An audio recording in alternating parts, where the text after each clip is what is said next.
welcome. And this is Stuart. Ahoy, hoy. Oh, yes! Ahoy! That's I it. love it when they say ahoy. Turn it off, we're done. Makes me really good. Stuart McInnes, the writer and developer of Wild West Exodus. That game what we be playing. Look, the game that we're playing all the bloody time because it's so bloody It has good. been very fun. We are fortunate enough to have him for an interview and a chat-et on the old YouTube. A chatette? Is that really a thing?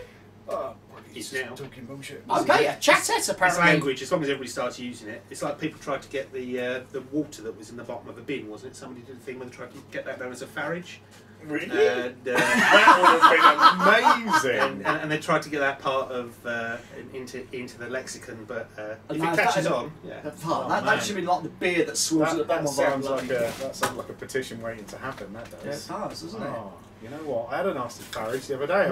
They took it away. There you go. It was left, and it was like it smelled proper bad. Caused loads of problems and then Yeah. disappeared. Yeah, yes, yeah, absolutely. I have no idea where this is going, so I'm just going to let them go. I'm liking it already. Feeling good. Right, what are we going to talk about? Well, we're Exodus. Why? Well, because it's good, and I want it, and he's here. And we can't, you know. I mean, we've got him here. We're not going to fucking talk about a different game, are we? Could do. That's stupid. Well, I thought... How do you feel about bolt action? Okay, I really like bolt action.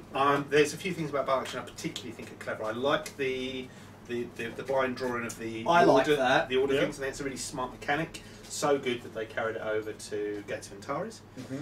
Which I didn't like so much. I don't like that they have this weird thing where they keep trying to go for historical accuracy, which messes with my mind because if you played a war game, it's not historical. Historical accuracy. Yeah, okay. So, for example, I think tanks should be, in my head, a tank is huge because it's a tank. But in real life, tanks weren't, particularly in the Second World War, they weren't huge. They were very small. Yeah, so bolt action in its proper scale, 1 to 56 scale. Hey, look, I can talk about other stuff. 1 to 56 scale, the tanks are kind of about that big, whereas I quite like having like a 1 to 48 scale tank. So I have got some Soviets for bolt action, but they have... The dog is being a pain. That light is going to fall over. Frankie, fuck off. Okay. Sorry, that No, it's quite alright. I was talking about Soviets. In fact, funnily enough, the thing I really like about the Soviets is actually they've got a really good unit that the Soviet army uses in the Second World War, which is the dog bomber. There's one of them just run down there. But they did. But the Soviets trained their dog bombs on Soviet tanks, so they ran under Soviet and so tanks. when they first deployed them, they then ran under their own tanks. No. Oh. Because the Germans' tanks smell different to Soviet. Okay, so how would you, being a writer, gamer, all-round bloody wonderful person, how would you fix Warhammer 40k?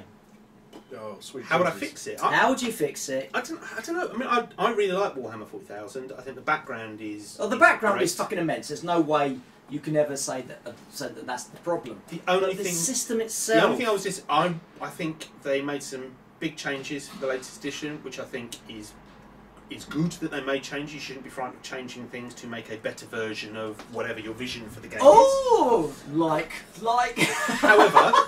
However, that was almost so smooth. What I didn't. Well, it was smooth until you highlighted it. Our viewers are stupid. They need the help. What I didn't like, and I still don't like, is that fundamentally they haven't changed the things that for me I don't enjoy about Warhammer 40,000, which is it's buckets and buckets and buckets of six-sided little cubes, Yes. and it's essentially threes to hits, fours to kill, threes and fours. That's really all you're rolling. Yeah, and it doesn't really matter.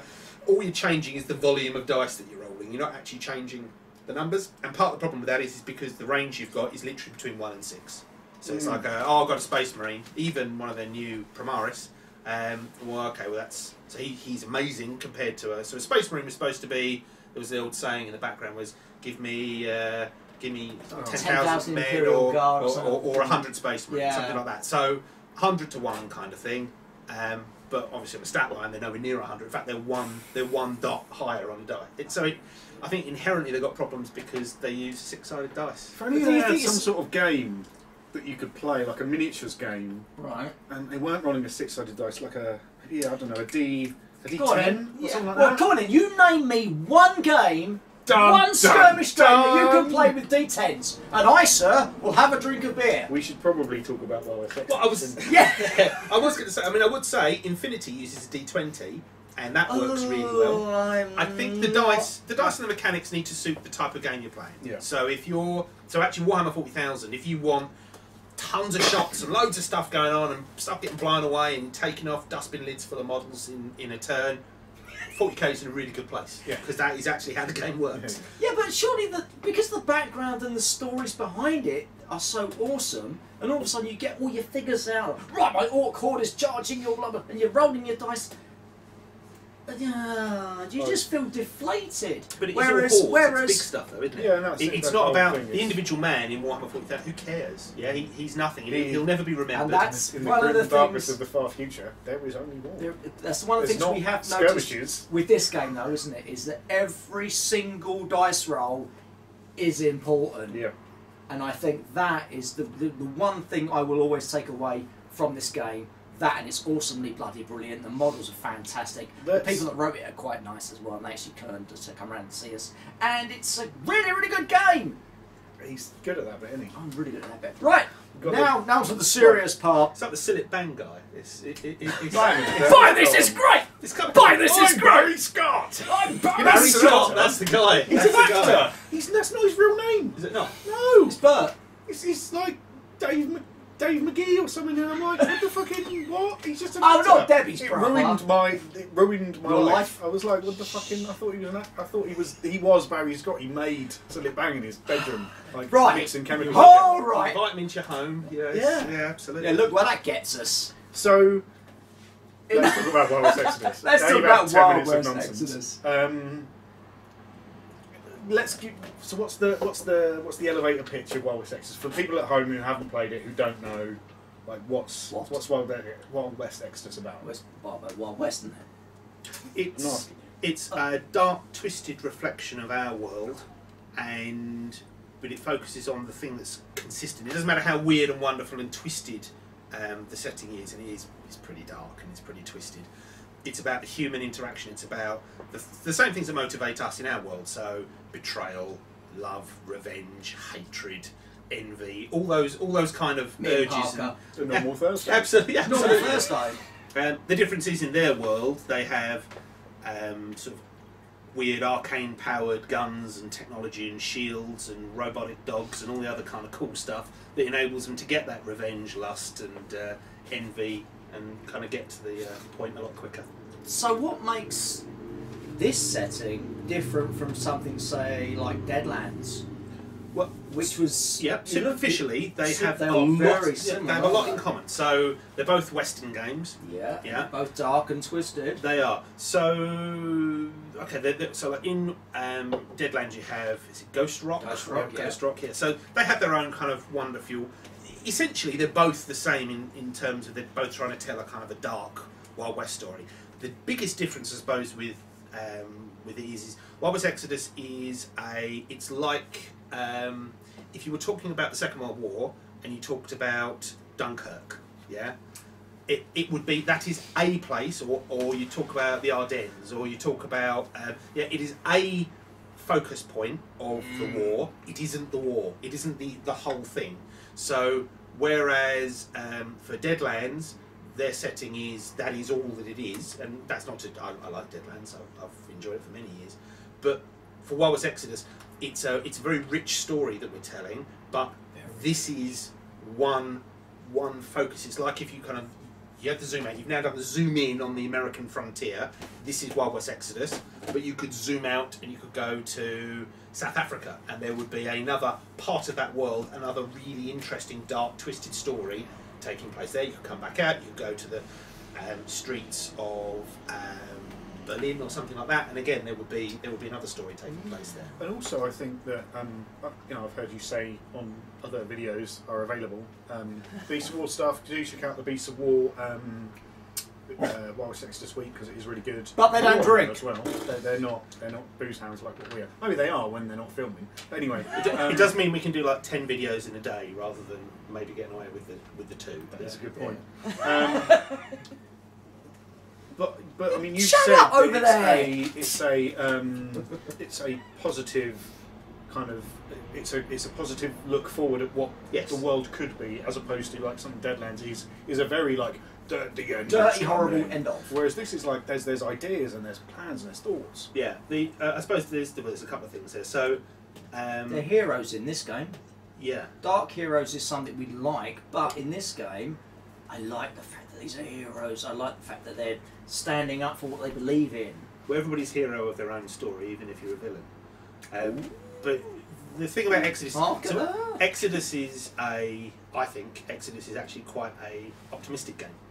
I'm an optimistic person. The MD would say sometimes to a fault. But yeah, we don't know who he's talking about. But yes, I'm an optimistic person, so I always hope for. I'm constantly disappointed, but I hope for the best. That's a pay rise. You're not going to get it. Just deal with it. But what it means is that I don't like, here you go, here's things I don't like. I don't like The Walking Dead. I don't like zombie horror stuff, primarily because I like, for example, something like a Resident Evil type thing where the zombie thing is closed within a particular area, like a town, and if you can get a cure or something. I liked, what was the one with Will Smith in it, where he was... I Am Legend. I Am Legend. I like that where he's trying to find a cure, he's trying to save, so there is hope.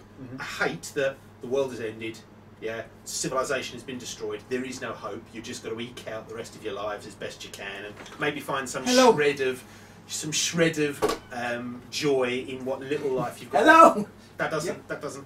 I want it to be so as dark and horrible as Wild West Exodus is. Every one of the factions is trying to. The Exodus part is trying to deliver humanity out of that horror. Now it might be they're delivering it into their own brand of whatever they think is redemption. So the Enlightened will want to, with science, to elevate humanity to some. But the Enlightened, because they've done their research, they know that the Watchers are on the Earth. They know that the Hex are involved. They know that the Order are around. So humanity's got some really serious threats to it. And if they don't embrace what the Enlightened are peddling, the snake oil that the Enlightened have got, humanity's doomed. So they're doing it.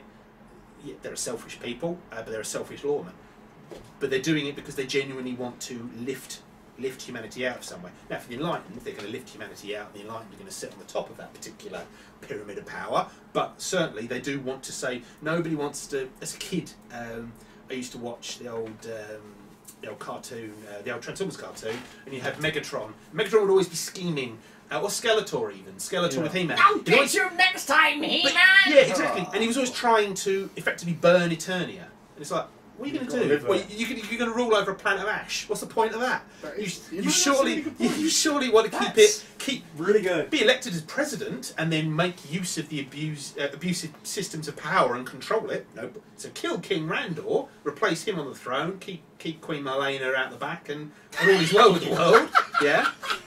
But don't burn the planet. Well, what's the point of that? And it's the same with Megatron. Oh yeah, Earth. We're going to crush Earth, and we go back and we're going to crush Cybertron. It's like, why? You want to rule them. You should rule the galaxy. That is a fundamental flaw with a lot of evil people in games and really, films and whatever. They just want to make it. Wow. So in Exodus, nobody wants to burn the Earth, or if they do want to, the Order do. Well, actually, tell a lie. The Order don't want to burn the Earth. That will be the last. But that is their. That is their. Order are the bad guys. That is their final option. In my mind, because I'm all Hex. Hex for the win. Hashtag Hex for the win. Their phase 6 is that they burn the Earth. But that's fine because actually they'll regret it and they would actually take a moment to lament the passing of humanity. But for them, that's not the end because. The Earth isn't the be-all and end-all for them. There will be another world. There will be another campaign.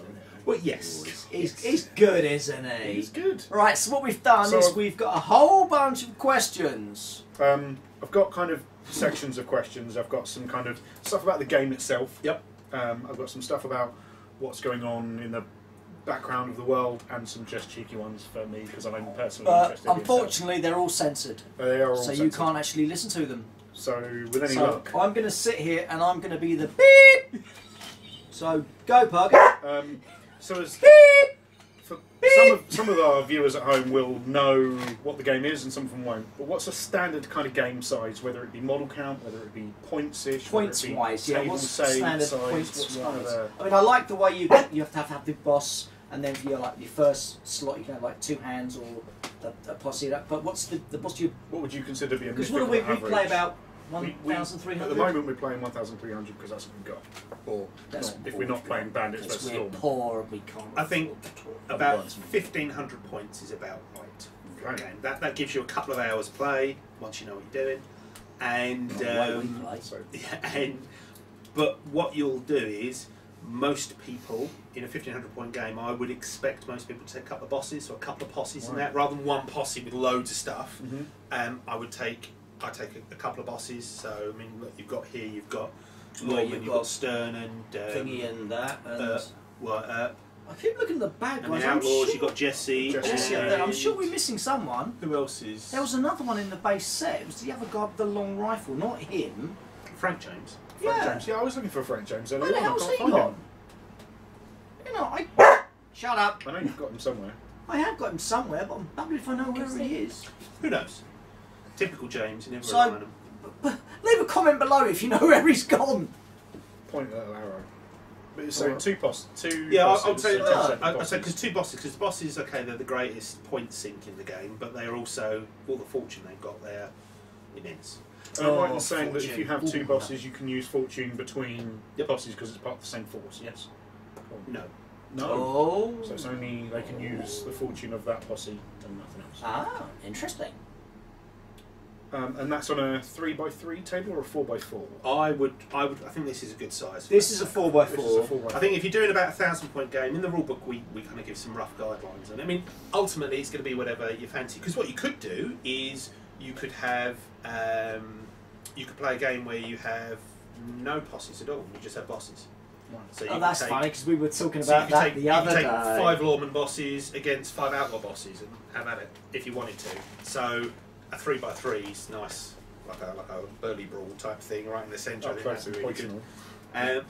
But if you're going to have, if your model count's going to get to like, you know, what you got here, I've no models, idea what we got here. 40, 50 models, something like that. Yeah. You're going to want a 4x4, and if you get much more than this, then you're going to want to go to a 6x4. But the game's designed to scale quite nicely. Yeah. So did you design the whole point that it goes, it's 5 turns? Was that a point that you wanted it to be just 5 turns so it ends the game? Yep. It's a good There's time. nothing more annoying than, and it's an issue that I have with some games where you'll be playing it and the game takes quite a long time, and that's fine. Yeah. But most people, when they play, even they go down to a club. So you get down to a gaming club at what, 7, maybe 8, depending on if you come from work or whatever you're doing, and then you're going to get gaming. So a 3-hour game. By the time you've farted about, you've chin-wagged, you've got your stuff out your bags, you get it all on the table. Yeah. So the earliest you're talking, you're going to get gaming then at maybe 8:30, yeah?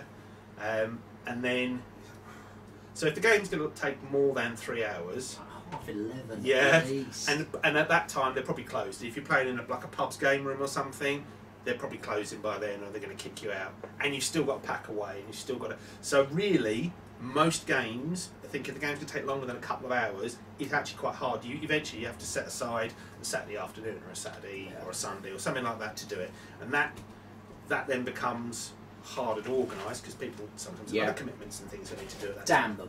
Well, yeah. So I think a 2-hour game is about right for the average game length, and so because of that, because of how you then build and design it, you want to make sure that if you're going to get started, you're going to get finished. Because some factions, not just in Exodus, but in games in general, some things sometimes they only get going in like the 3rd or 4th turn. Particularly if you've got a bit of a game plan, you've got a bit of a synergy going, or like Warrior Nation have got really getting close or what have you. First couple of turns is closing the distance.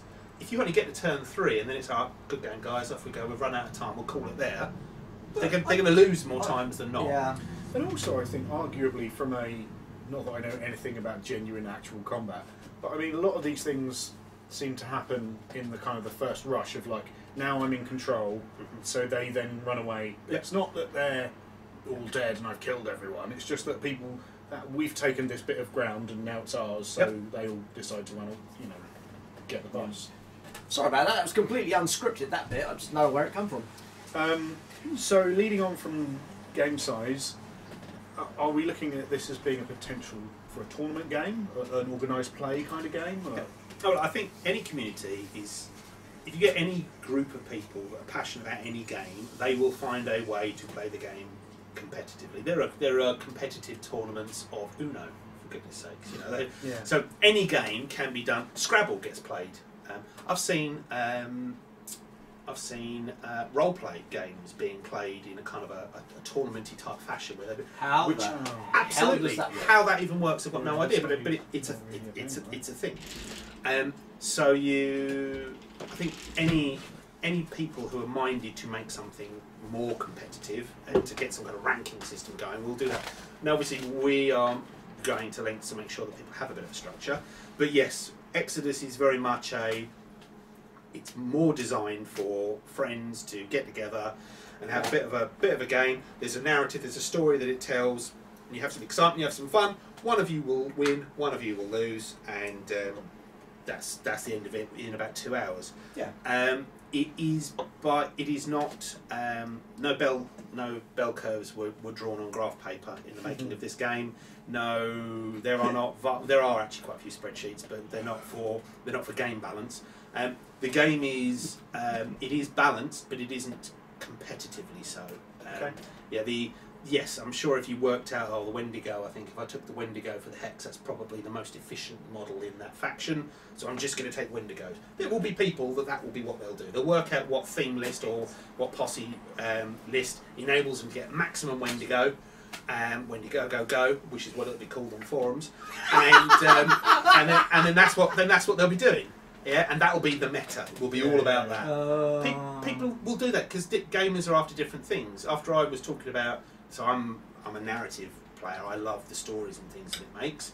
There are people that couldn't give a rat's arse about the stories, and it's about it's about the game mechanic. And well, you'd never take him because he's rubbish. It's like, yeah, but I might want to take him because he's Wyatt Earp and he's Wyatt Earp and he's cool. Story. Yeah, exactly. He's not rubbish though. Yeah, I want to do. Just saying. Not rubbish. No, he's not rubbish. I had a conversation with somebody in the studio that said, yeah, the Tombstone is a nice idea, but I'd never take it because it's too many points in one place. And you're like, yeah, but it's the Tombstone posse. Why wouldn't you want to? I mean, in my head, I would. Wyatt Earp is Kurt Russell. Yes. And Doc Holliday is Val Val Kilmer. Kilmer. And he speaks with that kind of southern. We know that's a little shout out to you, Sarah. Just for you. Just literally today, I haven't had a chance to read it, but literally today had some more fluff, background written regards Doc Holliday's character. Which Demon. Absolute demon at the the keyboard. Okay, so somebody should get to write a novel. That's what I reckon. Good idea. If only someone had that idea. Yeah. Who was? Someone No, that to happen. If only someone had the power to make that happen. To be fair, Black Library have for several years, but yeah. No. That'd be like us doing professional videos. Oh. Not going to happen. So, at the moment, as far as as of now, I mean, assuming this video goes up later today / tomorrow, well, it will always be when somebody sees it. that's a good point. Today? The date in the bottom corner. People can get hold of the rulebook. They can download it. Yes. It's available via the web store or through the gubbins box and things like that. Yeah. So that's the rules, and there's a small amount of background for each faction in the back. Yeah, I mean it's a pretty. I say small amount. Small I just little mean rule book, to be brutally honest. To be fair, it's about half the book, but yeah, it's a tiny amount of background. That's what I like about a rule book. Barely a postage stamp of information on the faction. What I mean to say is we're expecting a hardback copy. As am I. Boom! Oi! Are we going to? What are we expecting more? Okay. Are we expecting? There will be more guides, background. more background. More specifically, it will be background on. So all the bosses, their backstories are in there. Okay. Some of the main faces and some of the units are in there as well. So it kind of stuff to tell the story more. There's also lots of short stories are in there. And there's a whole bunch of new artwork. There's painting guides in there as well. Good. Yeah, there's a bunch of cool stuff in there. Because I mean, people want a nice book. They can. Yeah. People love a big. We want to make it. I like a good hardback. I like a good hardback. We want to make it as good as we can make it, but bearing in mind that there is that fine line, that balance between making, because we could make the most incredible book ever in terms of production values, but it'll cost you 300 quid. Yeah. So we have to kind of balance it and find out what that kind of sweet spot where it's a price that somebody goes, yeah, okay, yeah, that's the price for the hardback rulebook. Yeah, I'll go for that. And then they get it and they go, oh, it's actually really nice. So I'd rather that than going, oh, I've just shelled out 70 quid for my Forge World hardback Horus Heresy book. Ooh! In it better be nice. Yeah. I've still got the first one in the cupboard. I've never even looked at it. Well, touch wood, actually, the books are really, really nice, but they need to be for that price point. So and that is a, not everybody has that disposable income. So we already mentioned that you can download the rules for free from the Wild West Extras website. That's one of Warcradle's principles. Which is great. So if you want to get playing, you can get playing with proxy models to start with and work your way up from there. And you've got a gubbins box, where you get tokens and a measuring stick and the cards you need to play, which again you can download for free. And the dice. And it's very sexy, just so you know. But also you've got the cards, the stat cards for the hands, posses, bosses, and so on and so forth available. So are those in the boxes that the figures come with, or are they're separate? Right. So it depends. No one's told me any bloody thing, as usual. So the posse boxes contain the cards for the models in that posse. Right. Okay. Because, and the only reason we do that is we do that so that for a lot of people, the posse box is the first product that they buy for Exodus. So we want to make sure that people have got as much as possible in that box to use, so they can get playing straight away. Makes perfect sense. Any other product that we release, unless if it's something that's already out, it won't contain the cards for it. Because what we do, so we're releasing, we will be releasing a set of faction cards for each faction. So like the Order deck, the Outlaws deck, and so on.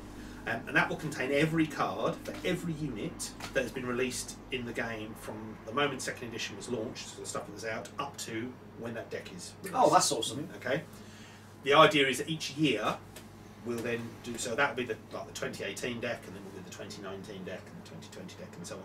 And that will collect up with all the errata, all the tweaks and changes to the cards from all the feedback and the play testing in the games over that period, and then the next year we'll then update the cards again. So again, we're trying to keep the card price to a point where people can grab hold of it, and they don't mind potentially buying the same deck once a year. Once a year is fine. I don't have a problem with if that. they want you to. But the cards will be free to download anyway as well, at all times. But what we will do when we bring out a product, so for example, the Soul Hunters. So when the Soul Hunters, who are you going to Can call? you say it right? Can you say that? It's just Soul Hunters. I don't know where people are getting that kind of strange vibe from. There's just the Soul Hunters. You are going to get spots I on your like toast. hashtag Mr. Ears. Mr. Ears is amazing with his fancy hat and his. If you worked out, probably not. I'm not clever. we'll talk about it later. Oh, you've almost got a spoiler. So you've got. So hypothetically, if they were based on, or if they were inspired by something, if you were to look at what that name, where the name of that thing came from, the original inspiration for that thing, which isn't the thing that people think it is. Okay, it might be the thing that a comic was inspired by. Comic as in a person. Oh, okay. Mr. Aykroyd. Okay, Yeah. right. You can hear Parker's brain It's not going to keep up. So that thing might have had a monkey in it. Okay. Right. More particular. Right. So, Okay. Oh! I'm saying nothing, sir. Okay, so we're So talking yes, so when the Soul Hunters come out, about... because they will come out after the card deck comes Yes. out, okay, the card deck will not include cards for the Soul Hunters because it will come out and Soul Hunters won't exist, so why would we include cards for a product that's not out yet? Yeah. Point. Instead, when the Soul Hunters come out, they will have the cards for them. So anything that comes out after the deck has come out, and it's brand new, so in other words the cards don't exist anywhere, they will be in that product. Brilliant. Okay, cool. When we then release the next deck of cards, the following year We'll have them in. will contain the cards for any products that's been released in that year. Brilliant. Any subsequent reprint of the box set or any relaunch of the product, so in other words when we do another print run of the product, they then won't include the cards anymore because the cards they'll will be in the base box. will be in the base box. Okay. And also because because they're all available online, so people can just absolutely do that anyway. That's great. Stop being So lazy, that's- go print them And off. also, it means you don't. The reason I was asking is because you've had the the last big rush or something like that. I forget what it was called. last roundup. Last roundup. Thank you very much. It was everything together. It But was. now we're expecting faction decks. It will be faction decks. The reason we did everything together was because it was a product that the community wanted, from a business point of view, it made no sense whatsoever to release it. Why would we release that? Because the minimum quantities you have to print something like that in, and the design time, no commercial sense whatsoever. It would have been cheaper for us to get a couple of £1,000 and just burn it. But we did it because it around here, I'll burn it for you. But we did it because it made sense. It was something the community wanted, and we wanted to almost, because we knew that there were changes in the well, at the time, the new edition, what we know is just Wild West Exodus. So we knew there was going to be some changes, and we knew that on that journey, some people, because gamers, we're tribal, we get connected to things. Some people would just want to play the first edition. They didn't want to play the second edition. And you've still got those cards available on your website. Yeah, we're not trying to make anybody's hobby difficult, but for us, in terms of what we're supporting and our vision for the game, Exodus as it is now is the version of the game that we want. Yeah. We want to be proud to tell people about. You should be. But we're not going to try and make it hard or go around people's houses playing first edition and steal all their stuff so they can't play it anymore. So that last roundup was there for the existing community to have a go at it. Those cards, that's our definitive statement on first edition. That was the end of first edition for us. And then it's like a not quite a wake, but it's like a final send off for the first edition. Final hurrah! It was the last product that we released for first edition. And even with the sorry to interrupt, with the legendary Nimue that you've been giving away at events, and Countess Augusta Byron, who I believe is one of your creations, as opposed to the previous game. You know, you were releasing cards with those models as they came out at the time, because that tied into our first edition. But once we got to the point that we were then effectively, once the second edition beta test began, that was the point then that we were like, well, we're going to have beta test versions of the cards. Anybody that's invested or wanting to get involved in where Wild West Exodus is going will jump on board with the beta. So actually, we don't need to do any more cards. So there were releases we then brought out since then that we didn't create any first edition cards, which makes sense. So we talk about the rulebook. Have we got any plans for merchandise? Because people like merchandise, whether it be themed decks, themed.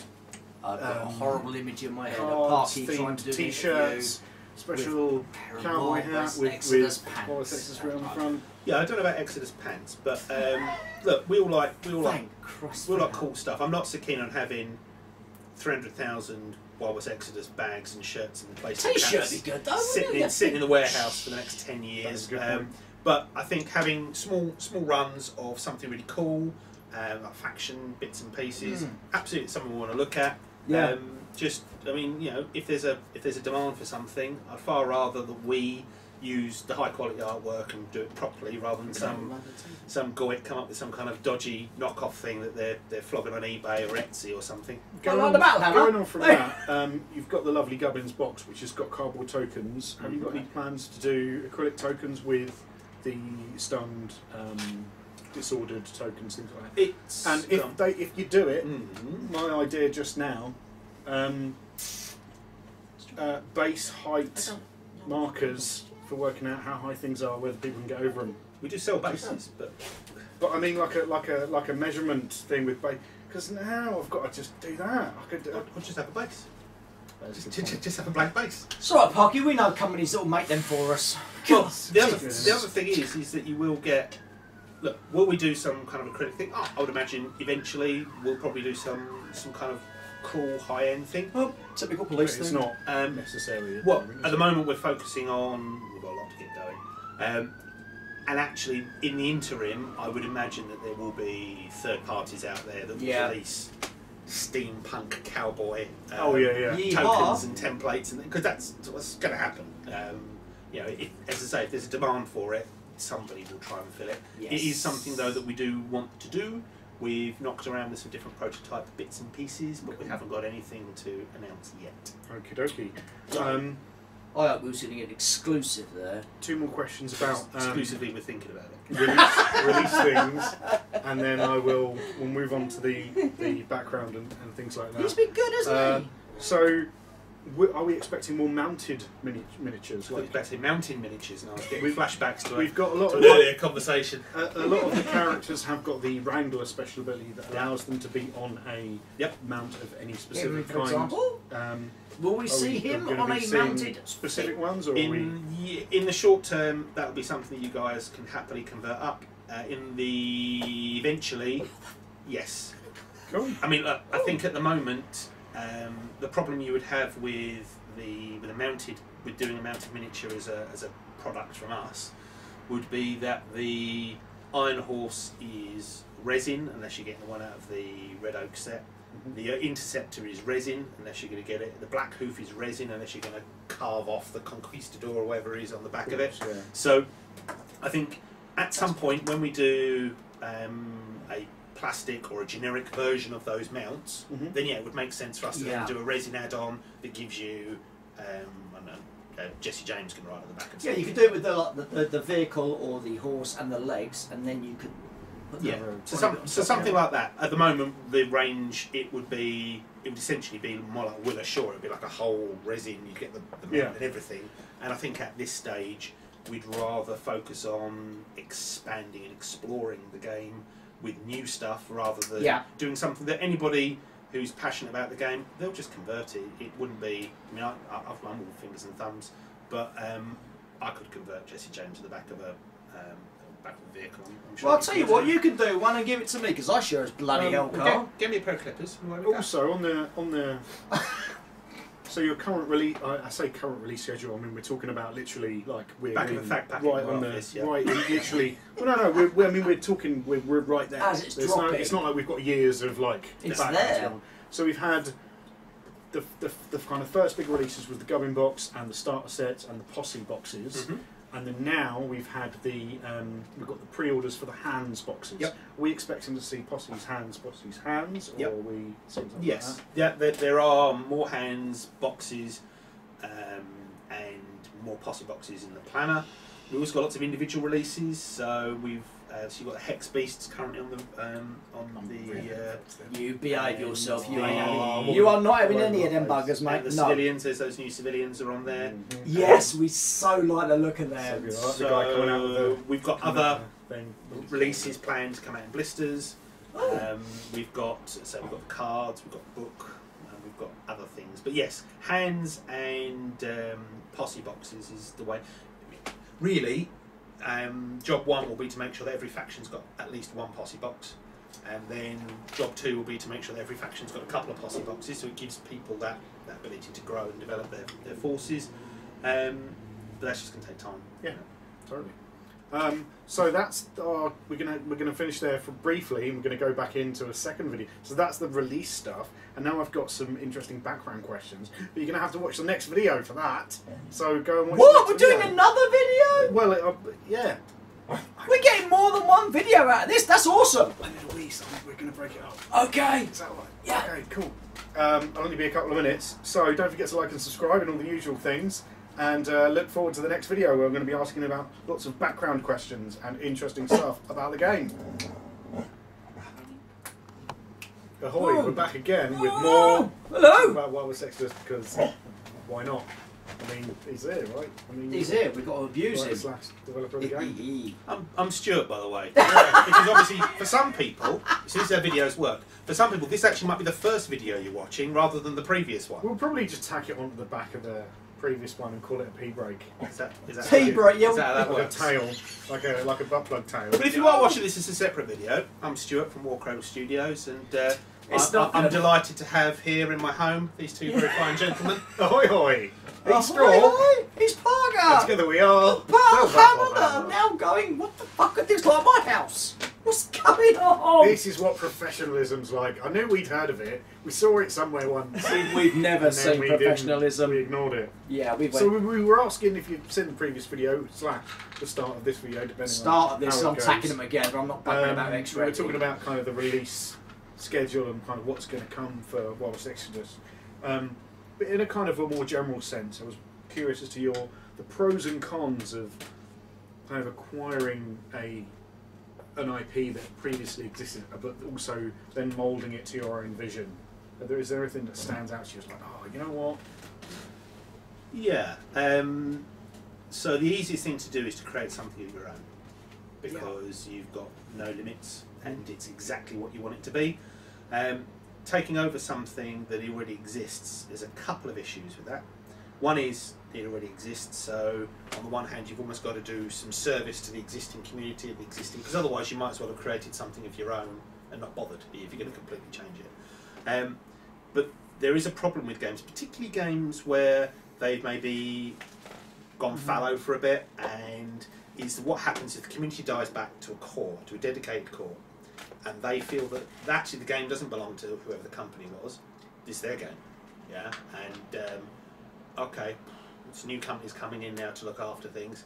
We're going to size them up. We're going to see if they're good enough to take over our game, to look after our game. But it needs to be our game. They need to watch themselves. It's our game, and that can be difficult, because genuinely, from both a commercial and from a creative point of view, why would we come in and smash it up and make it worse?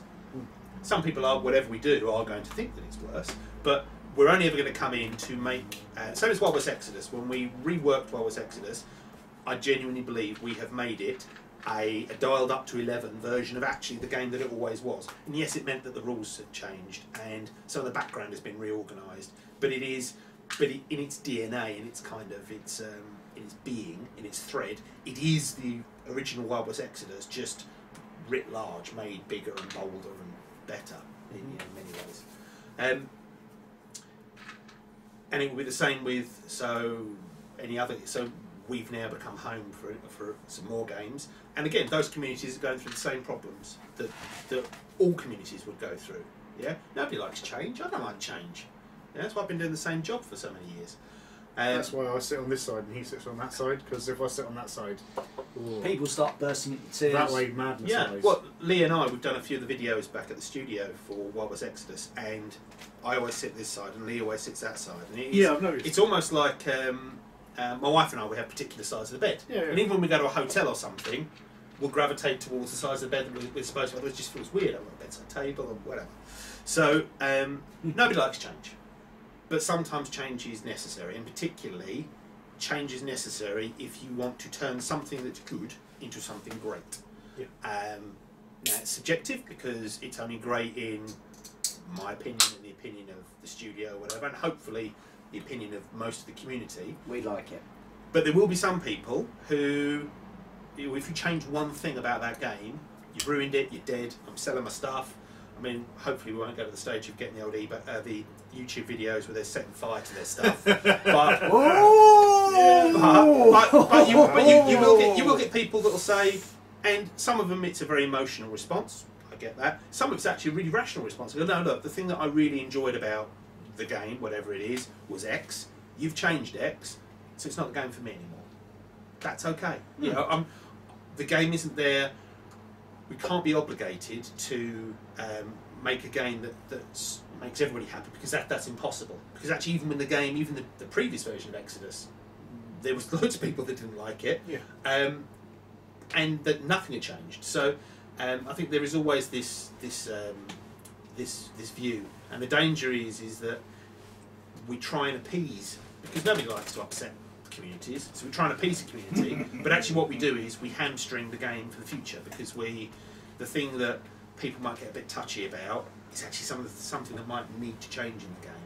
And so for me, I think it's about be clear, communicate actually what changes. You can have a bit of conversation about, what about this, what about that, but once you feel that the time is right, lay your stall out, show everything, explain what your vision is for the game, and then, as we did with Exodus, and we will do with anything else, have a beta test. Go into a full beta, not just for the game mechanics, but for the background as well, to give people time to adjust and adapt and get their head around how things are. For some people, it's not for them, and I respect that. We're not going to take away their old stuff. They can continue to play the game. They've actually got, if they were so happy with the game the way it was before, and with the models they've already got the perfect version of the game then. So it actually doesn't matter what we end up doing with the game, because they can still play that. I think there's a way to do it though. And actually, if you look at, we talked about Warhammer 40,000, so you look at how Games Workshop rolled out Age of Sigmar and how they rolled out Warhammer 40,000. In most ways, the changes to the games are identical in terms of actually the new Warhammer 40,000 is massively different to the old Warhammer 40,000, and for Warhammer and Age of Sigmar as well. But the way they went about it is hugely different, and which is why for some people still they're not so keen on the new Warhammer 40,000, but so many more of the community were brought with Games Workshop because of the way they approached it than with Age of Sigmar, which was basically saying, we know better than you, that's gone, this is the new one, of course you're going to play it this way because this is better. That's just, you could do that, but what's wrong with you? And this is the way we're going to do it. I think you get people on board, you explain why you're doing it. Some people have concerns, you talk to them about it, you go through some things. Nothing, you can have a vision, but don't sweat the small stuff. So if there's something that actually I think it would be better this way, but overall the community's saying, we really miss that thing. You know, I'd far rather make a compromise on a little detail, and at least so the community can feel that we are listening and we are receptive, than compromise on a major part of that vision and not do something, which then means actually the game you're still not happy with it. Because when we do Dystopian, that will be the game that we will be super proud of.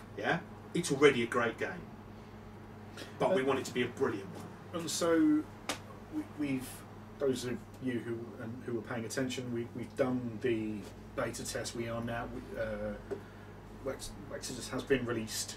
Are we expecting a similar kind of turnaround with Dystopian, kind of a beta test, and people can get involved? Worked well for Wild West Exodus.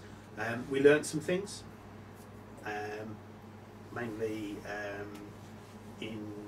we needed to explain more, so we'll explain more, but largely, and also we'll get distracted because look, we're believe it or not, we're human beings too. We do read stuff, and when people are posting some things and they're saying some horrendous stuff, and you're sort of thinking, really?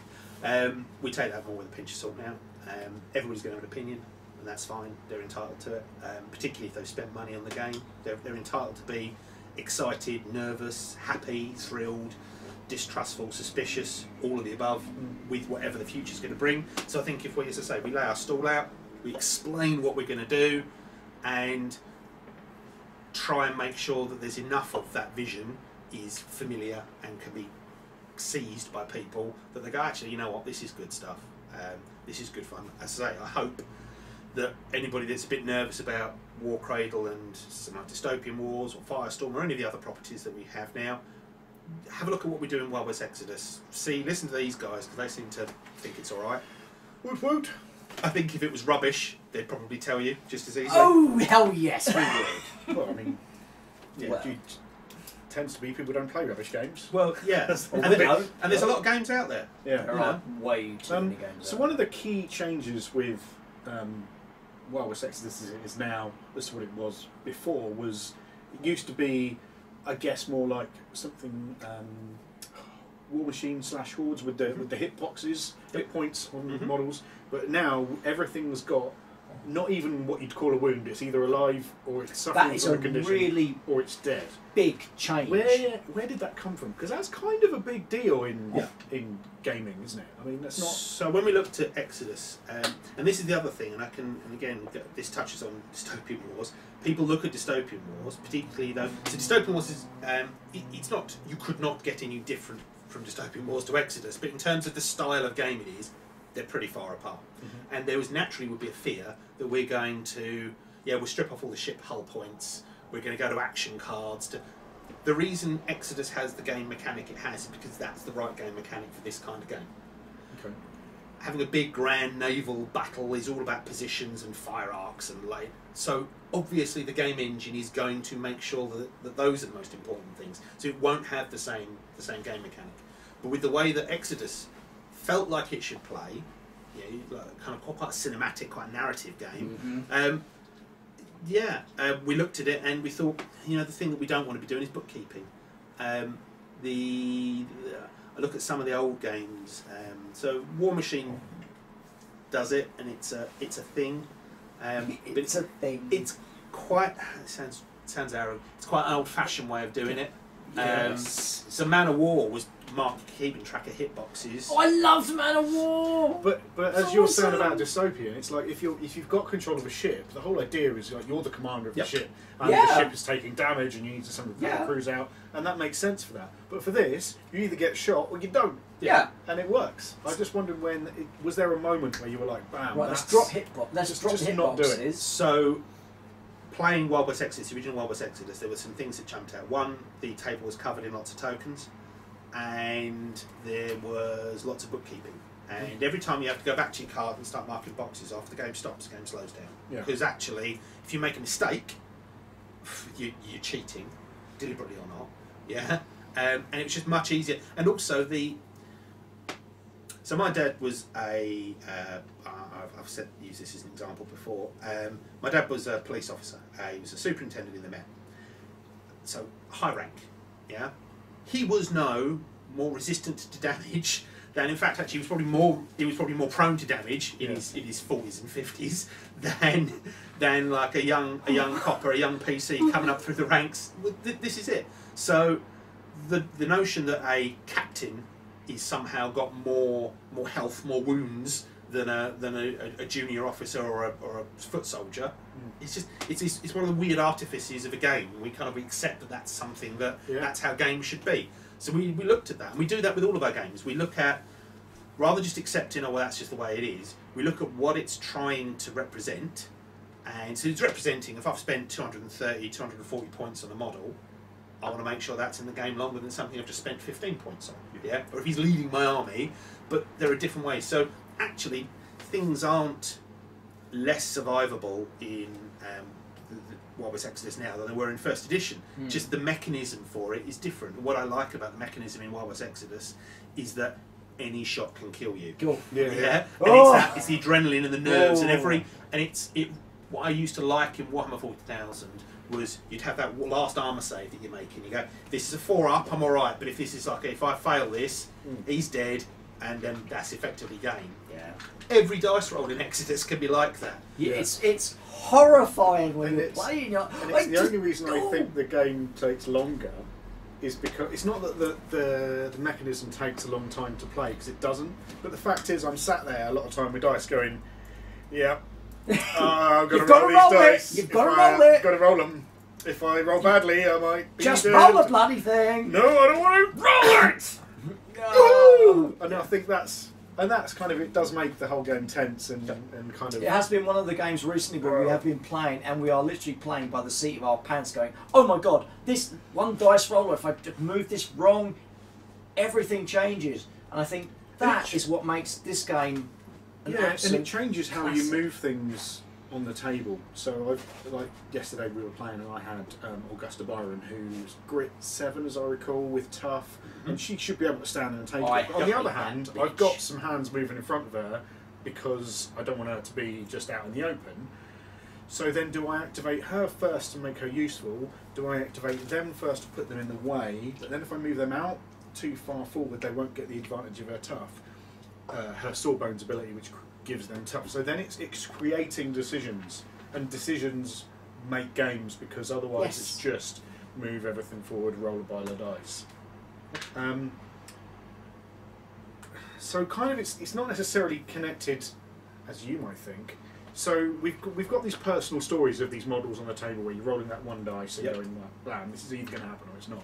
But how do you then balance that against, if people have read the background, which hopefully they have. If you haven't, go to the Wild West Exodus, right? Download the rulebook because all the background's there. We would pause. You've got these huge kind of galaxy-spanning, pan-dimensional. I was waiting for them to go. Stories. It's like Police Squad, where everybody's under freeze frame, but then the coffee's still pouring or whatever, and the cup fills. Yeah. He has no idea about comedy these timing. Huge pan-dimensional stories with going on, but you've also got Wyatt Earp and Doc Holliday. How do you? Is that just, for want of a better word, is it just good writers, or is this? Do you think there's something? How the hell have you managed to get this whole thing? Because it doesn't matter how abstract and weird. So the Order, the concept of the war between the Order and the Hex. Boo the Order. Well, yeah, but that is it's pretty kind of sci-fi, high-end sci-fi stuff. But actually, you're not worried about that. It's more about the the influence on the humans, and that's why it was really important that actually the Hex and the Order, it's all about proxies. It's more like the Cold War. It's more like Vietnam and the different. So rather than the Order living in their big dimensional cloud thing, and the Hex kind of bubbling away under the earth, rather than those two actually going toe to toe, it's the human proxies in between that are the ones that are warring with each other. And so by making it human, so no matter what the faction is, by making them human, there was a bit I wrote in the background for the Watchers, where the Watchers, when they first come to Earth, and they encounter the Hex for the first time, and this is in Santorini, and the place is going to go, and there's two greys that make it back to the geothermal spike or whatever it is, the generator, and they're going to destroy the generator, which will destroy Santorini, which will destroy the Hex. So they know that it's going to kill them, but they know if they don't do it, the Hex is going to kill them anyway. And I wrote that they hold hands and do something, because it was important. Even though they're alien, it's important to give them a human, something that as a reader is a human, because all of our players are human, that I'm aware of. Well, it was important to give them something that they could relate to. Yeah. And so, because aliens, you can't make aliens too alien, because if they're and it's great being all kind of like a high vaunted sci-fi. Our aliens are proper alien, but if you can't empathise or even understand them as humans, then actually almost what's the point? They might as well be a force of nature. Yeah. They're not actually something that, and it's Games Workshop, I'm sure, realised that with the Necrons, when they effectively rebooted the Necrons, because they made them effectively ancient Egyptian-y type stuff. Because having an army of robots, and the Tyranids still have this problem to a degree, having an army of slavering, face-eating monsters, where's the character? How do you, other than I get to be the overmind crushing you, but where's your... Where's the hook? Where's the thing for you as a personality? Yeah, where's the thing for you as a person to kind of get on board and go, oh, okay, that's interesting. And there's some great writing with the regards to the Hex and the Warrior Nation, the Keeper, as it's known. Is like, so you've got the one, and I almost in my head, and it's just me reading it, and I don't know how connected it is literally, but in my head they're kind of the same thing, except one turned up on Earth and was like, oh, I've got this stuff, this is cool, I'm going to look after these guys and move them forward, and and then the Hex is like born in the void of space and just got, I need to survive, I need to keep going, I don't know how, but I'm going to do it.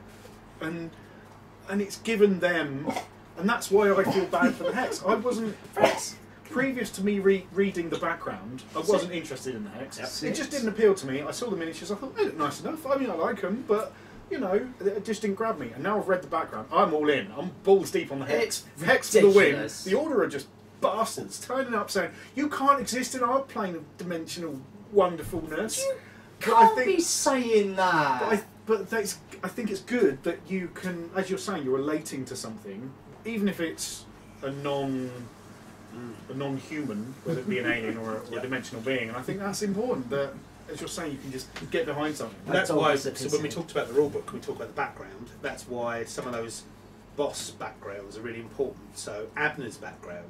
So why is there effectively some kind of cross between Father Christmas and the Pope rocking with the Order? Why?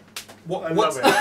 What Why is he doing it? Nura, what's her damage? Why is she the way she is?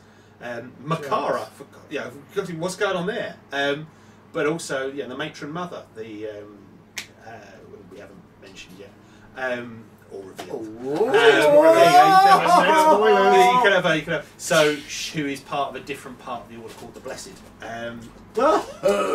So there are different columns, but it was important. These characters make the Order more human because the Corcaroli, bastards. But they're not. Sorry, you can't empathise with them because they're gods essentially, or from a human point of view, they're so removed from who we are, and so you have to. So it's the rest of the Order, and particularly so the Spiker. They're fanatics. They're religiously indoctrinated. They don't know about the Order, the energy beings, the All Sharp. They don't know about that. They just don't know what might come. Yeah, they believe that they're serving their gods, and they believe that the Corcaroli are sort of Corcarolas that they might meet. They believe that is effectively their god incarnate on the earth.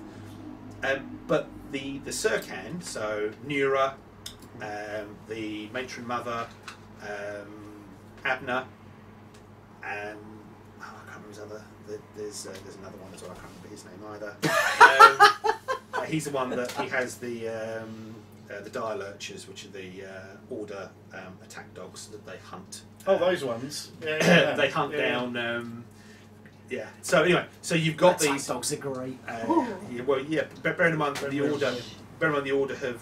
They're a type of dog that the order has bred just for one purpose for thousands of years. Yeah, because they're building stuff. So they might not look like other dogs that we might have because they're bred for a purpose. But anyway, so you have these bosses, but it's through those bosses, the Serkan, who they do know the truth, and yet they're alright with it for whatever reason. Yeah. And Nura is a complete.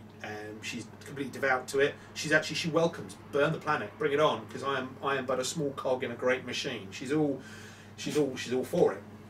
Whereas Abner's an old man and he's got a plan.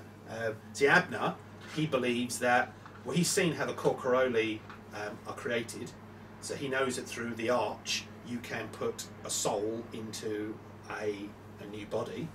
And he's thinking, surely human souls could do that. So could you not? So once the war with the Hex is over and the Hex are defeated, because that is what we all want. Yeah. But once that's, then surely the Order have no more use for Earth. But I'm an old man. Surely we need to make sure that the Earth is left in a pure place, though. So should there not be a new class of person reincarnated into future bodies forever, using that technology? Could the gods not gift me that? And perhaps the gods don't really have an opinion on the mortal things at the moment. But obviously, if he picks his right time, he's the high Serkan, so he's the holiest of holy for them. Surely that should be his reward. You know what you've done? You've only got to make it more complicated, haven't you? I was like, the Order. We're just cowboys and Indians. Actually, that guy, he's pretty switched on. Of course, the question becomes then, if with the Blessed, if you have Spiker that are so if you have Spiker that are pregnant, and they then get possessed by the Warcradle, what happens to their children? Because the children aren't energy beings. Obviously, they're mortal, but their mother is a demigod. So how does that work? What does that do to a human? What does that do to a human's genome? Oh, that's a good point. And again, if that's been happening for thousands of years, and you had a whole subgroup of, I don't know, telekinetic children who existed within the Order. Yeah, I mean, just throwing that out there as a thing, but you know. And you think we just play toy soldiers? I'm not going to. No! This is the first time I've heard this information. I'm not going to say you should all go out and read Childhood's End, but you should probably go out and read Childhood's End.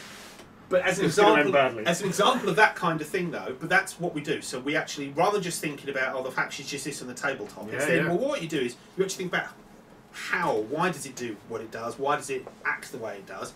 You flesh out the rest of it, and then actually that makes things much. And funny enough, it then goes full circle, and you come up with something, and you develop an area. You go, well, surely that would be on the table. Yeah. So then that becomes a part of it. It's like, I think for me, Warhammer 40,000 got really interesting when they started working out what window cleaning was in 40k. Because you just think 40k, you think Space Marines, Imperial Guards up. Yeah. Well, they have windows. Who cleans the windows? Yeah. And if you clean the windows, what do you look like? What are you equipped with? Yeah. Why do you clean the windows? How does that even work? Yeah. We Straw and I will admit that we come much more originally from a role-playing background than a miniatures game background, which is why we tend to play narrative games, because it's more interesting as a story. And who's this guy? What did he do? Straw was asking me today where the lawbots kind of come from. Yep. Are they? And I couldn't answer. So are they from the Enlightened, or are they from Tesla, or are they kind of from a different? Well, Tesla is a member of the Enlightened. He was. So yeah, turncoated. Well, or saw the error of his ways. Yeah, one of the two. I said good base. Yeah, but bearing in mind that the Enlightened were fueling the Civil War to the point that millions of people were dying. If Tesla hadn't done what he did, well, it takes one. Well, you know. I think it would have reached a stalemate, and they would have found a balance. Whereas Tesla decided to take a side, and that showed that he is not above human intellect like he thinks he is. See, I'm showing my narrative. My narrative chops. So the Enlightened, so all automata come from the Enlightened originally, one way or another. Right, however, you're out. I know. I'll have it. You're out. I'll have it. Yep. Yoink! Yoink! No! Fucking yoink! the technology comes from yoink. The technology comes from the Enlightened. I know. Yeah. I love Who are those amazing. dogs so much. Not However, anymore, you don't. in the same way that the I thought the shushing was him telling me to be quiet, but I realised it was Jane telling the dog to be quiet. different types of technology come from. So the Volkswagen has some slightly murky origins. Ironically Fanta, driven by hippies. The drink Fanta Yeah. is a product of the Second World War, but it doesn't matter where it came from. It's actually where it's made now and how it and how. So the technology may have come from the Enlightened originally. It was sold. That's how the Enlightened have all these Promethean complexes everywhere. Is because they in exchange for technology and other things. They haven't taken a load of land by force and then built this fortress and they're now fighting off the Union. They're allowed to be there. They own that land. They own that area because they made a deal with the Union. They also made a deal with the Confederacy because they figured one of them was going to win the war. And if they don't, we can sell more stuff. Yeah. So the technology came from the Enlightened originally, but the Union has a means now to produce ironhide. So that's why there are 3 different ironhides in the game. You have the ironhide you have Warcradle ironhides, which are the ones that Carpathian makes in the Warcradle, his Promethean complex. But then you also have the American ironhide, which is the ironhide that the Union make. The Americans make them. They understand how the technology works and they produce them. Well, they reproduce the technology. I would say they understand it. There's certain bits like RJ, they can't seem to be able to create RJ, so they send those crates away to the Enlightened and the Enlightened furbishes them with brand new, fully charged ones. But yeah. My work here is done. But yeah, so automata are like that. So the originally UR-21s, which are the ones they fought the Civil War with, they are created in the forges of the Enlightened, but the more recent models, particularly things like the UR-31s and so on, are absolutely creations of the Union, but they're using the technology that they were sold by the Enlightened. No, I think that you've carried that over with the stats of the miniatures in the game. That for people who don't necessarily know, if you check out the Union and the Confederates as opposed to the Enlightened and the Tesla's Union, you've got certain automata who are quote unquote glitchy, who are kind of awesome. like you have to draw a card and see if they might do this or they might do something completely different. Whereas you've got others who are kind of more. You've also got Faraday for the. He's my boy for the Deadly Seven. I'm loving him, and he's a Civil War. He's a Civil War automaton. He's got a jaunty stance. He's an Automan that woke up one day and found himself on the smelters heap and went, I don't think this is for me. Thank you very much. Oh, and then tried to get past the meat bags that were about to throw him onto the conveyor and inadvertently put them into the furnace.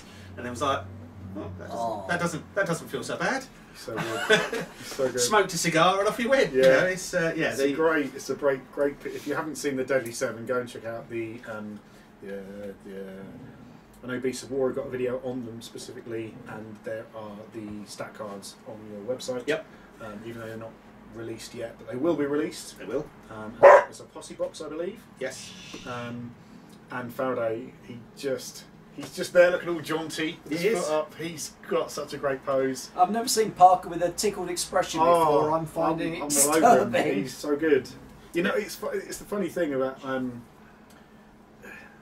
arguably the Wayward 8 are a homage to things that have previously existed, and other things. We like homages. Cowboys in space, you mean? Space Boys, yeah. And the Deadly Seven are kind of almost a dark reflection of that, without being related in the same way. But they're also a homage. Well, yeah.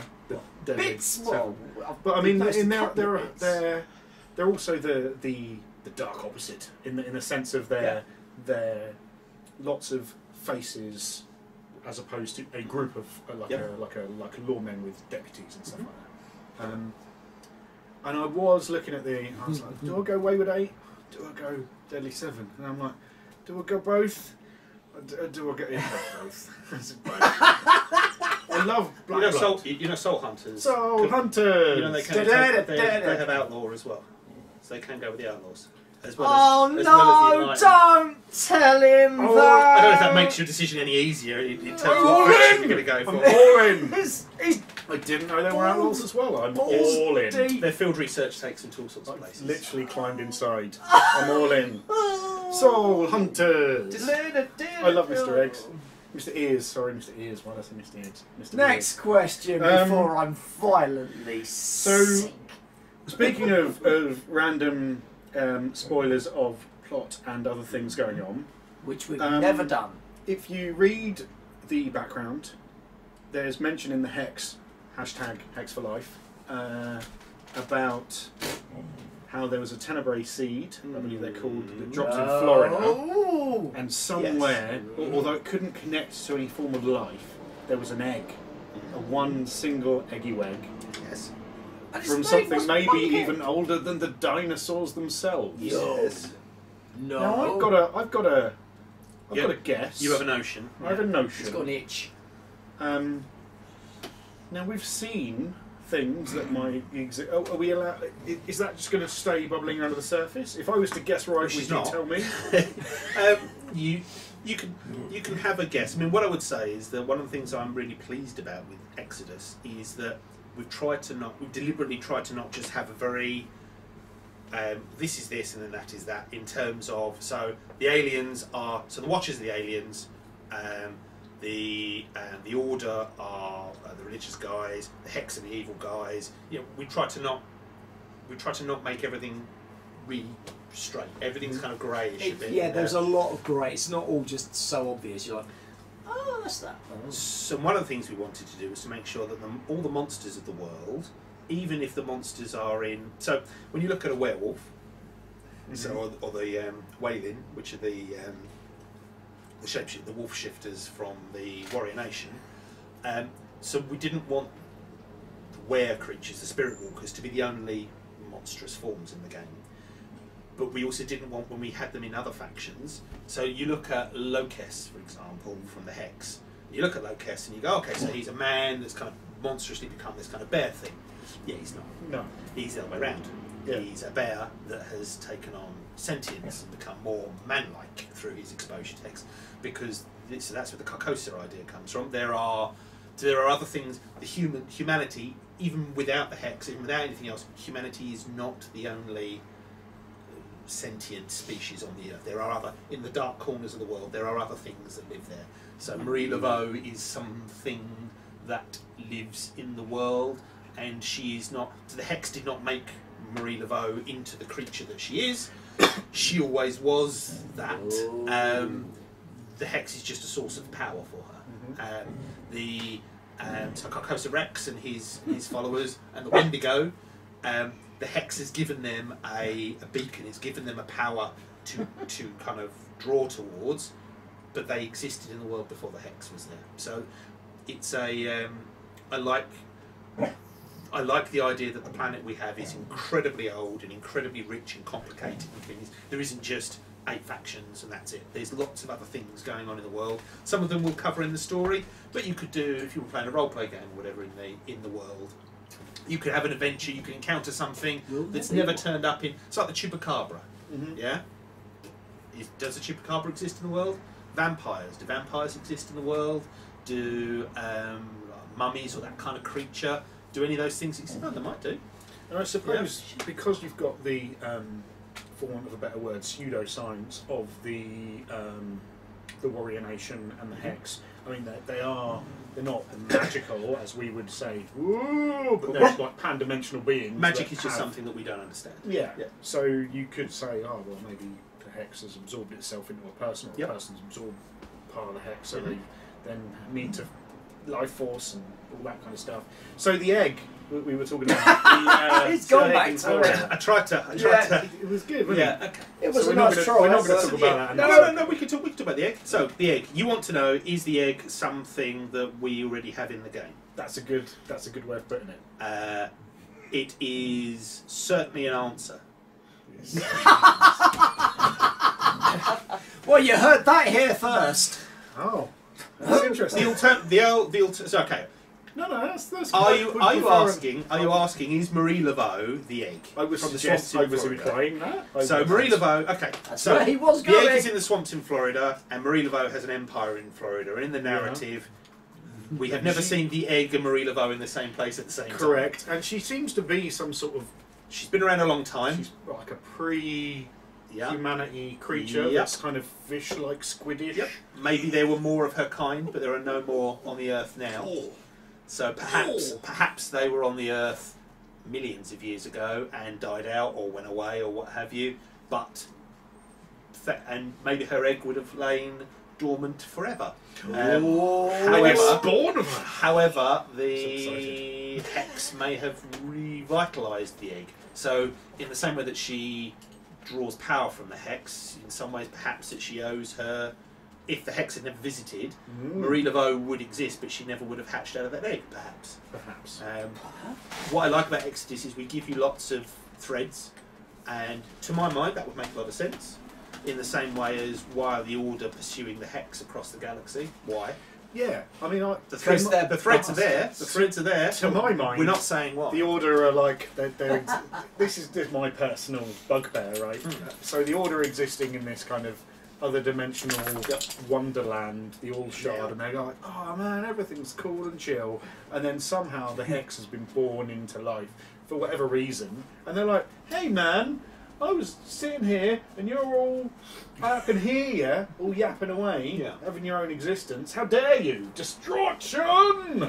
Yes. I'm just an anti. Did the Order always exist as energy beings? No, they did not, or at least as we know from the So then they came from somewhere. One might assume our world, or not our world, but our material plane on a planet somewhere there, billions of years ago, perhaps. I don't know. And it's funny, like going back to where's the hex come from? He was just chilling out. But it's funny, we go back to these big stories and these small stories and how they're connected, and like why do you care if there's a galactic story or a little story? Like you're making them personal. You know, it becomes like, oh, actually I care about the Marie Laveau, whoever she is, even though she's a giant squid lady, squid monster, or thing. The hex, which is a dimensional being. Or I don't. I just care about my. Also, little why have they decided? And I think, you know, from a bear's point of view, humans are basically dicks who turned up and fucked it all up, right? It's one of the few. So yes, it's you're one going of to the go. few skirmish war games you can play that has got this really convoluted, twisted background that is all interconnected, and you don't really realise it until you sit and look at it, and then you're like, read all the bits together. Oh! You can only get the hex if you read the Order. You can only get the Order if you read the hex. You can only get the Watchers if you understand kind of. But I've got more thing. dice to roll than you. It doesn't. No. So if people have come from Wild West Exodus, the previous version, of first edition, as we like to call it. Edition. No, I don't want to call it because that wasn't first and this is the second. Although temporally it happened in that order. Yes. I'll be honest. In the studio, that's kind of how we look at it. There was a first edition, then there's a second edition, and we now call it just Wild West Exodus. Yeah, that's what I mean. That's what I don't want to call it. Second edition Wild West Exodus. No. This is Wild West Exodus, and that is the first edition. Okay. And then at some point, in many years in the future, in the future, if there was ever another edition of Wild West Exodus, then this would get called second edition again. So, if people know the original stories, because I know there's books out for the original version of the game. There's obviously a hardback book out already where people will have learned stories. Roughly, if they some of this is brand new that you're coming up with is like wow, you know, new connections and new ways of exploring the background. Roughly, are we talking percentage-wise, 80%? Look, without giving an Obi-Wan Kenobi answer, from a certain point of view, it's 100% because it's all new. Okay. But in another sense, sometimes it's retelling the event from the same event again, just with a different slant on it. Sometimes actually we've not talked about a particular event or activity. So the Jesse James novels, all of that stuff absolutely fits into the current narrative, because it's not part of the story that we've ever really touched on. Yeah. So it as long as people it fits in with how people want to play their games. And look, if we had to have an official kind of this is canon and this is not canon, anything from second edition onwards, anything with the second edition logo on it, that is part of the canon for second edition. Anything that has the first edition logo on it is absolutely canon for first edition and is probably happened in second edition. But have you got any plans to re-release the current or the first edition books as current edition? we're looking at some of the books to re-release them. Again, just because they're either not in print anymore or they need doing. Where there are changes, like tweaks to the narrative, then we'd look to make that. But we would far rather get new cool stuff happening and release new things, because there's a massive world. There's so many stories to tell. And it's funny, like, I'm only literally thinking of this as we're having this conversation, but I mean, as gamers, we create stories every day. You know, we create these stories saying, "Oh, Wyatt Earp is fighting with Jesse James." Did Wyatt Earp fight with Jesse James? We don't know. Probably not. I don't even know if they were alive at the right time, but they were in this game right now. And so it's easy to say canon. Like, it's all right when you're looking at something like Star Wars, a film empire that is this happened then and this happened then and this guy was here at that point. You can't have been here at that point because it didn't happen. But the whole point is we're creating these stories. Yep. So really, canon's kind of a bit flexible, right? Yeah, I mean, I think I don't like continuity to get in the way of a good story. But that said, you can't just keep changing stuff, because then people won't feel like it's part of a dog agrees. Dog approve. They won't feel they're getting a buy in then, because there's no point creating this kind of this motivation for people if then actually you're going to just dismiss it in the next minute. So I think it reminds me. So the Jesse James omnibus that came out in first edition, well, if you look in the Outlaw background in second edition, it makes reference to some of the events that happened in the omnibus. It doesn't say for certain that every single word in that omnibus is absolutely the way it was. Well, I tell you what, the best way I would look at it would be all the first edition books are stories or are versions of something that somebody is telling you in the pub in second edition. Nice. Yeah, I like that. So there's personal bias in there. There's a whole bunch of other things going on in there. Maybe they've made things a little bit, Does he know some of our friends from the pub? Obfuscate a few little bits. Like Baron Munchausen, when he's trying to, the Baron's going to tell you a story, and he gets more fantastical each time he tells it. I reckon that Billy the Kid in real life said he killed 20 odd people, but in actually they can only prove 4, and even then they're like, we're not sure about the rest. Well, yeah. So I've got a few questions that aren't necessarily fair. I mean, they're related to the game, but I'm just going to throw them at you. So, this is more for people who've been paying attention through the production of the game over time. They're not just, if you're just watching this randomly to find an interesting nugget about the game. So why isn't there a grey alpha? There's no grey alpha because Come here. that's not how the grey structure works. The greys are not Animal Farm, so everybody's equal. But some are more equal than others. It's the other way around, actually.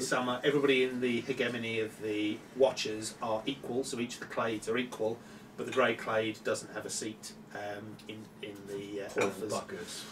But that's not their wrong. But that's not their role in the Watchers to have that. They're just the bots. Can I start? No, I'm not going to say it. I'm not going to say it. What, a grey liberation front or something like that. We've seen a legendary Nimue or Nimue, however it's pronounced.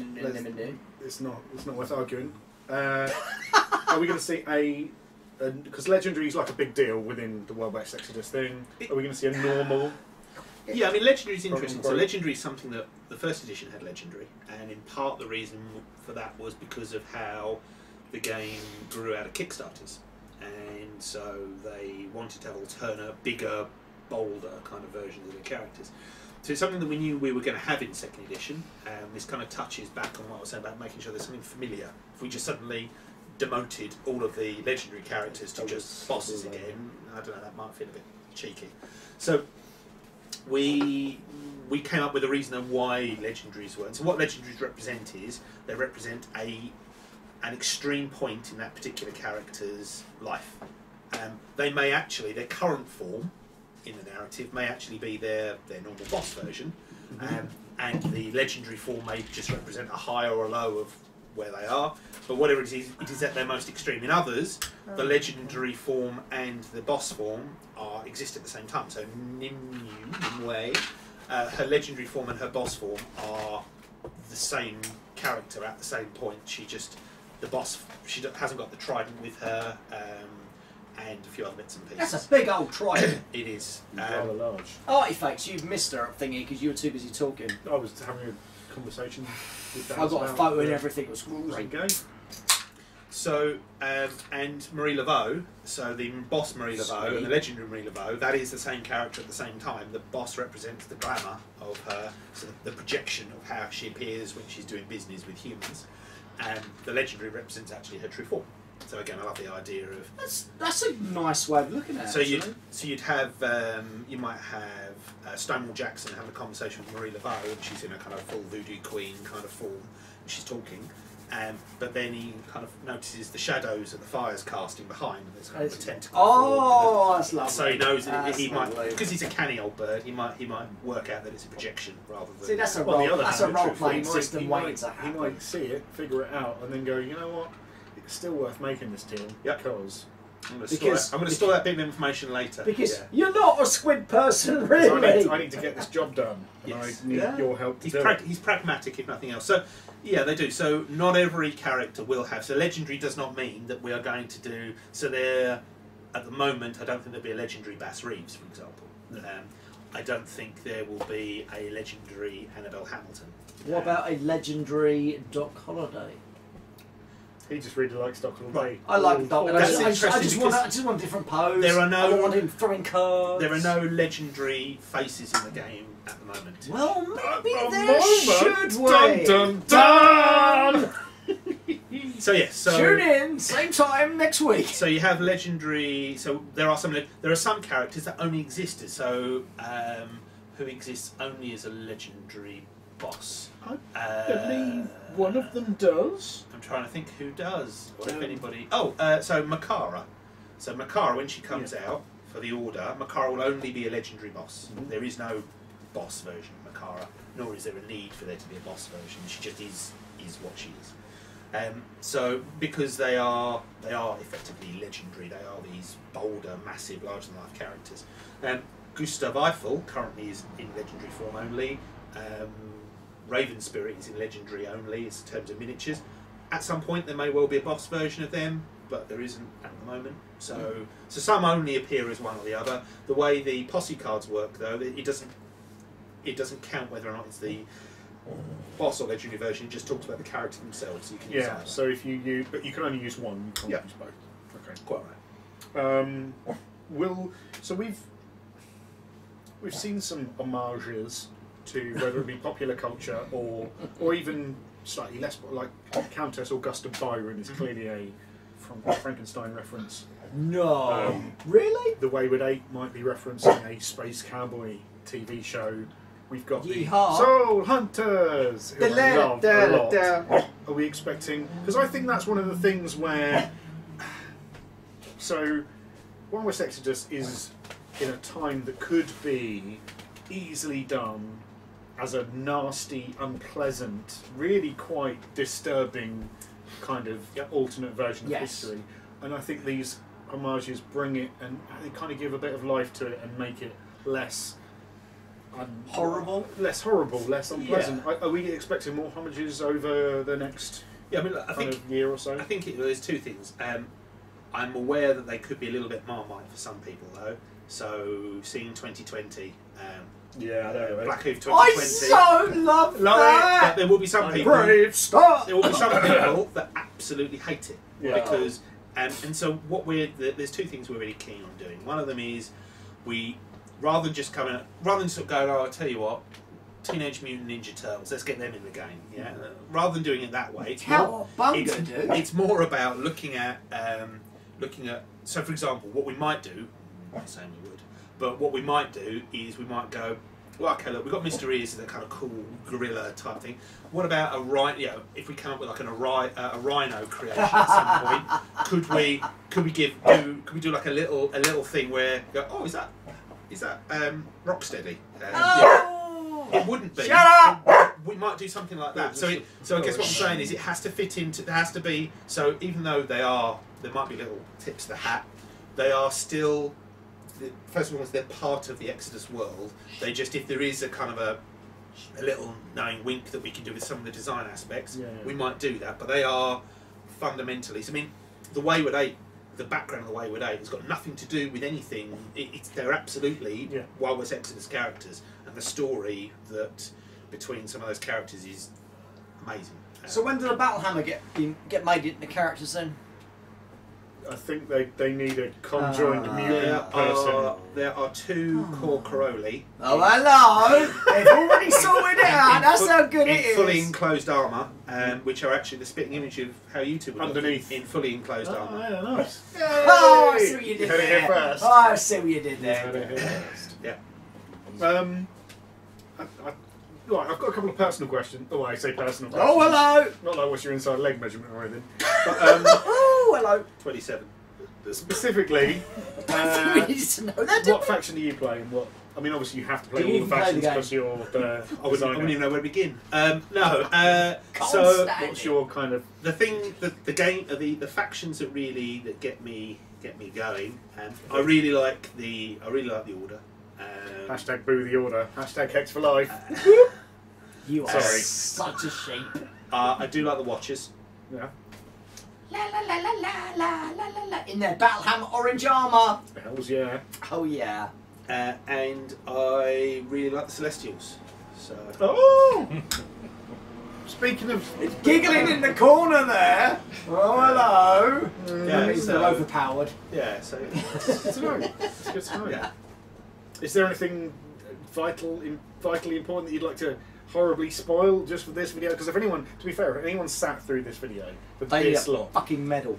with me talking nonsense and you giving me You actual pearls of fanboying. wisdom, No, I think we've covered everything that I wanted to say. Yeah, it's been lovely being with you guys here. It's been you made me blush. it's been good. Well, yeah, kind of I see you guys kind of like rambling through various games and things. Usually do.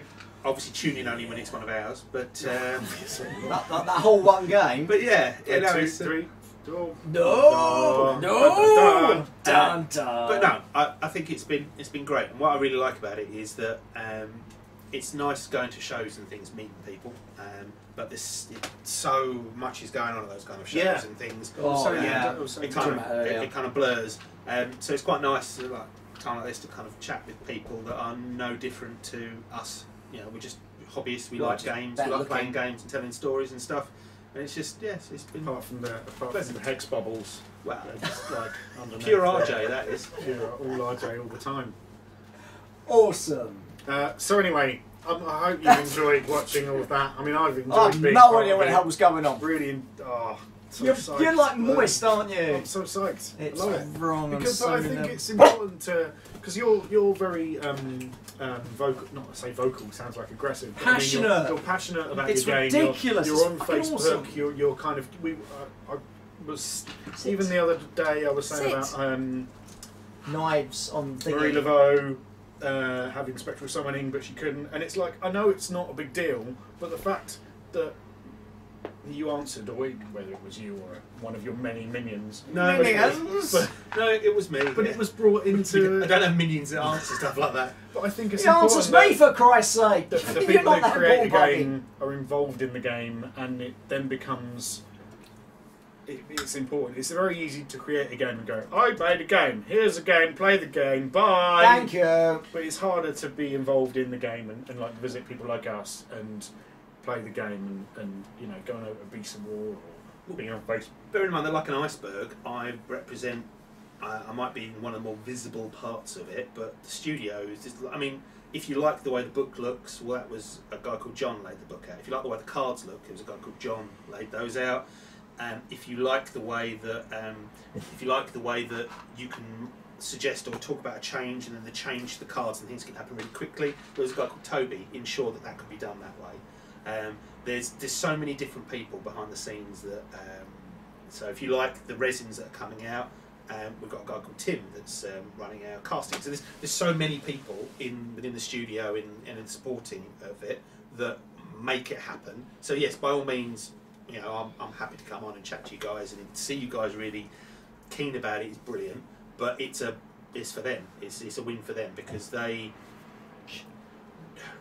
don't have jobs or roles where it's naturally a comfortable place for them to sort of come on here and have people kind of foaming at them and frothing them about stuff. So You suggesting that I do that on their I'll do that on their behalf because I'm a frother too. Well, but, thank you for that. But we have Parker. I've still got him right, mate. That we've got an invite down to the studio at some point, mate. Which is and then you wonderful. get to meet. Bring your camera. You get to meet some of these people. There'd be so much gushing going on. It'd be ridiculous. Lewis, the studio painter that's done all the various bits and pieces. Marie Laveau, and again, this is the thing because the way the studio, the attitude, the atmosphere within the studio is done. So Marie Laveau originally had had more of a mouth where it was kind of you saw a lot of gum and a lot of teeth coming through the legendary version.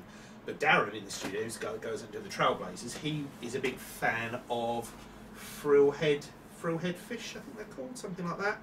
Right. And which is a fish that has that kind of weird, slightly vaginal-looking face.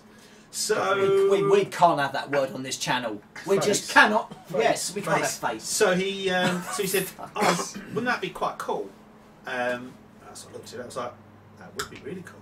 And so we did that. Warcradle as well, who's coming out for the Dark Nation. He's that huge cannibal type. With the little mole nose. That wasn't on the original design. Was it not? No. So Roberto Cirillo, who is he's now our studio art director, but he's a genius concept artist.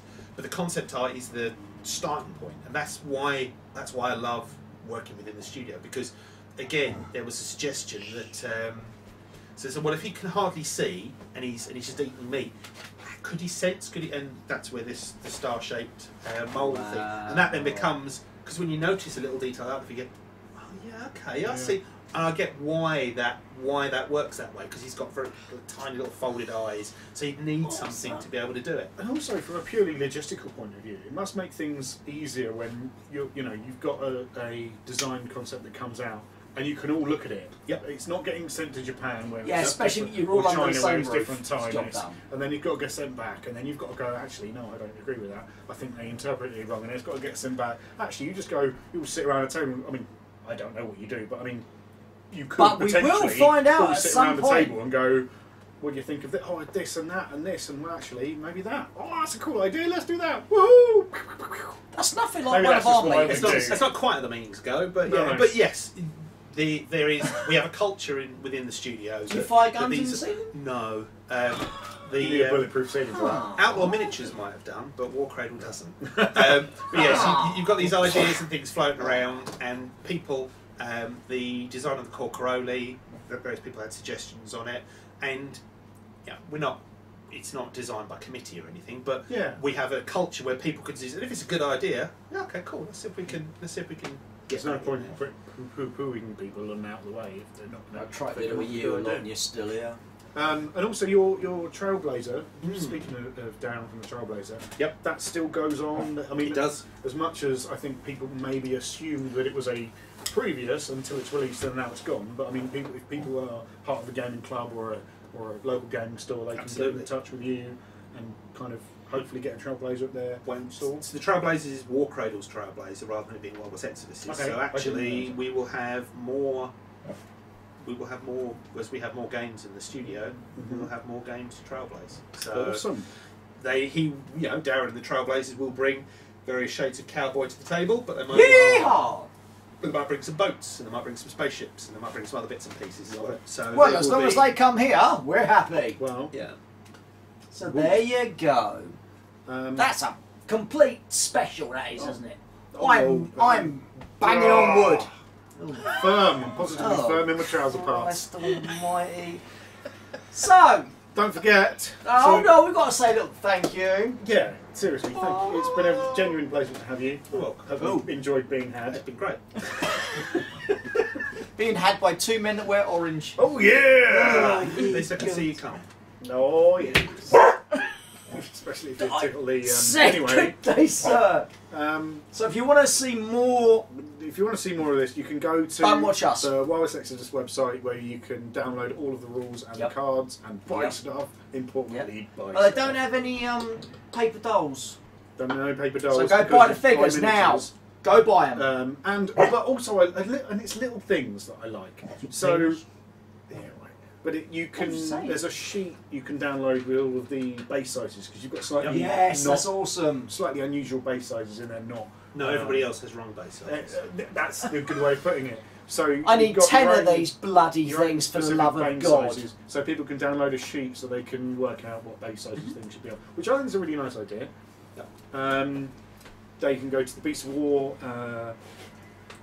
Wireless Exodus Week, the recent one, just to emphasise that, where you can get loads of information. Faction videos on every faction. Videos, There's loads of stuff. And if you like us talking nonsense, you can listen to the Battlehammer because you'll get us talking nonsense for ages. For no apparent reason. There's a bush with some fences. That's what we do. So don't forget to like and subscribe if you liked it and want to subscribe. You have to do the thumb, Stu. Come on, we'll start when I do this from the start. So don't forget to like and subscribe if you liked it and want to subscribe. If you don't like it and don't want to subscribe, you don't have to like and subscribe. We would like it if you liked and subscribed. Until next time, stay hammered. Press the